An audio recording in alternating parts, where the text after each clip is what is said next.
The Protestant Reformation next Tuesday marks its 500th anniversary. On Halloween, Martin Luther formally broke with the Catholic Church.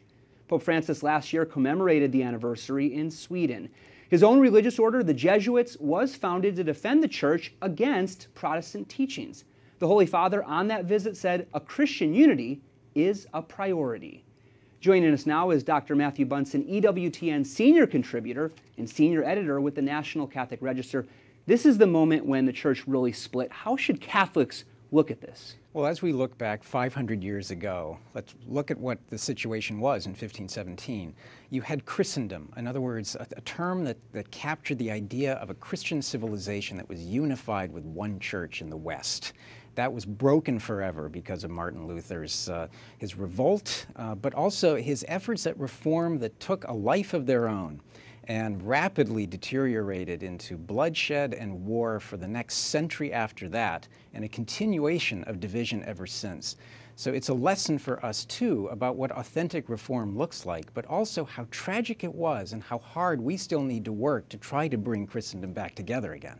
Sounds like it's okay to have a just anger about the divorce in the Western Church? I think so, yes. So we need to remember the tragedy of this, the loss that it brought to the patrimony of the Church's artistic legacy and intellectual legacy, but also the fact that it sank so quickly into a political struggle. We know that Martin Luther fought against corruption. What did the Church do in response to those calls for reform? Yeah, well, one of the great myths of the Protestant Reformation, or Protestant Revolt as I like to call it, is this idea that there was a counter-reformation on the part of the Church, that somehow Luther spurred the Church to do reforms that were long in need. In fact, long before Luther, reforms were underway in new religious orders and new forms of spirituality. What it took really was for the papacy to take all of those reforms together, those channels of reform, and drive them forward. So the Catholic reform is something that we need to celebrate, because when we look back in the Council of Trent, its great spiritual fruits, the 16th century became an era of saints, of Teresa of Avila and John of the Cross and John of Avila and Ignatius Loyola and countless others. So many saints right there that you just mentioned are such an inspiration for us. We can learn from every single one of them. What are some of the things that one or two of those saints did to reform and to call for renewal? Well, if we look at Ignatius Loyola founding the Jesuits, if we look at Teresa of Avila helping to create a reform of the Carmelite order that resonates down through the ages today, if we think of Peter Canisius with his teachings, if we think of Robert Bellarmine and his efforts at Catholic education, the list is almost endless of the great saints.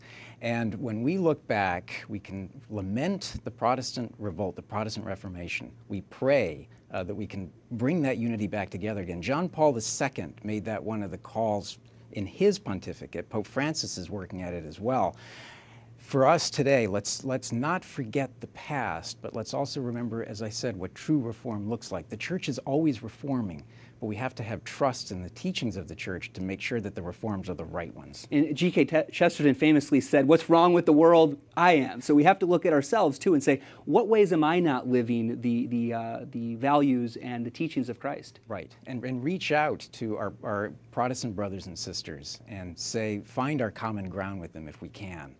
In cultural areas, and also work for that unity that has been elusive for so long. One of the things that was interesting, I think you recently mentioned how the Protestant Reformation wasn't necessarily all about religion, it also had to do with power. What does that mean? It had to do with politics. From the moment that the Protestant revolt began, the German princes recognized an opportunity, and that was to break from the Holy Roman Empire.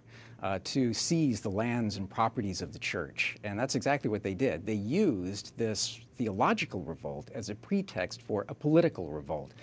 If you want a perfect example of how that worked, look to England under Henry VIII, who dismantled the Catholic Church in England, placed himself at the head of the Church of England, and Catholics suffered for centuries after. And all of this is still resonating down the centuries to today. So much to pray for. We have All Saints Day coming up, the day after this Reformation Day, and then also All Souls Day. So a lot to pray for. Thank you, Dr. Bunson. Appreciate it. Privileged to be with you. Thank you.